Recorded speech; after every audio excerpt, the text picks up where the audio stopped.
What's going on, guys? It's Sean here, and I'm back today to give you guys a review of the Adidas Yung-96 Chasm in the Active Gold colorway. First off, I want to give a huge thank you over to Adidas Canada for sending me over this pair. This dropped sometime in June for a price of $100 US or 140 Canadian dollars. So the official colorway for this shoe is Active Gold, Flash Orange, and High Res Aqua. If you thought the name of the shoe is familiar, that's because this is an updated take on the Yung-96. Basically, Adidas has tweaked and retooled the upper of the Yung-96, but maintained the midsole and the outsole of the sneaker. Overall though, the shoe still retains its really retro 90s aesthetic, and this colorway is said to be inspired by pop art, specifically laundry detergent packaging. So jumping straight into the sneaker, the base layer of the shoe, which is seen on the toe box, this is constructed using this active gold colored nylon. This nylon has its padding underneath, so it feels fairly thick on foot, but it still is very flexible. Wrapping around the frontal edge of the toe box and running down the sides of the sneaker, here we have this very soft gold colored leather. This leather has a suede-like feel to it, and then underneath this we have these hits of aqua, which is actually 3M. At the edge of the toe box where the laces are, here we have that yellow colored leather once again, and then this black accent, this is also 3M as well. So on the mid panel of both sides of the sneaker, here we have the Adidas 3 stripes, this is done in leather. And as we move on to the back end of the shoe, so here we have on the lateral side only, this very loud hit of this almost neon orange color. So if you take a picture of the shoe with flash, there's going to be a ton of areas on the sneaker that will light up. Covering the ankle collar area, here we have this active gold colored mesh, and then overlaid on top of this we have more of that leather, and it's finished off with the Adidas logo found at the very center of the back heel. So the laces in this case is a flat style lace done in this active gold color, and then underneath this we have the tongue, which is constructed out of mesh on the bottom and leather and suede at the top. And it's finished off with this Adidas trefoil logo encased in plastic. Taking out the insole, so these come with a very uniquely branded insole. So as you can see, it has this pop art flavor to it, which I really like. So the upper sits atop that familiar midsole, which is done in the standard foam.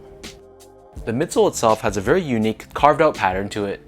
And then taking a look at the bottom, the outsole is predominantly done in black rubber, and we have this torsional support in the form of this aqua colored X, which is situated right in the center of the outsole. So in terms of sizing, these guys do run a little bit big. So my feet measures as a true size 10, and I consider my feet to be slightly on the wider side. However, getting these guys in a size 10, they were still a little bit bigger than I would have liked. So definitely, if you're in between sizes, go down to the lower size. And honestly, even if you know your true size and you want more of a snug fit, I would recommend going down a half size. For me, the size 10 was fine if I wore maybe thicker socks, but with just standard socks, there was a little bit extra room than I would have liked. Next up, in terms of comfort, so the Yung-96 Chasm overall is a pretty decently comfortable sneaker. This foam is nothing special, however, it is fairly thick, and on feet you kind of have that chunky dad shoe vibe, so you can really feel a chunk of that foam underneath your foot, even though the tech on this shoe contains nothing special.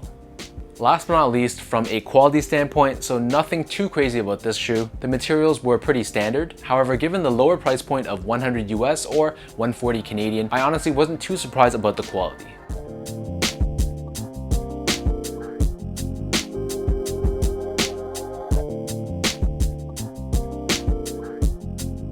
So with all that being said, let me lace up these Yung-96 Chasms and I'll show you guys how these look on feet.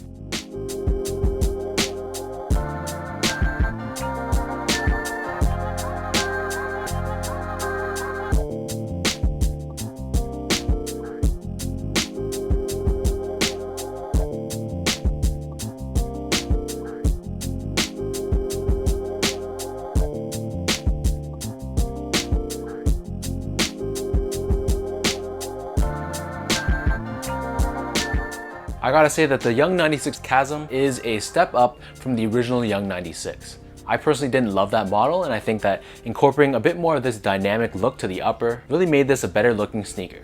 So I'd say that if you're into this whole sort of retro, chunky looking vibe, and you're not looking to break the bank, then the Yung-96 Chasm is a pretty good choice. However, if you are willing to pay a little bit more, I still much prefer the Yung ones over these guys. So let me know in the comment section down below what you guys think about the Adidas Yung-96 Chasm. If you guys like this video, be sure to like, comment, and subscribe. Give me a follow on my Instagram at esco8, check out my Twitter at sean.go, and visit my website at seango.ca. Just want to give one final thank you over to Adidas Canada. Thank you guys so much for sending me over this pair. So until next time, thank you guys so much for tuning in, and I'll catch you guys in the next one.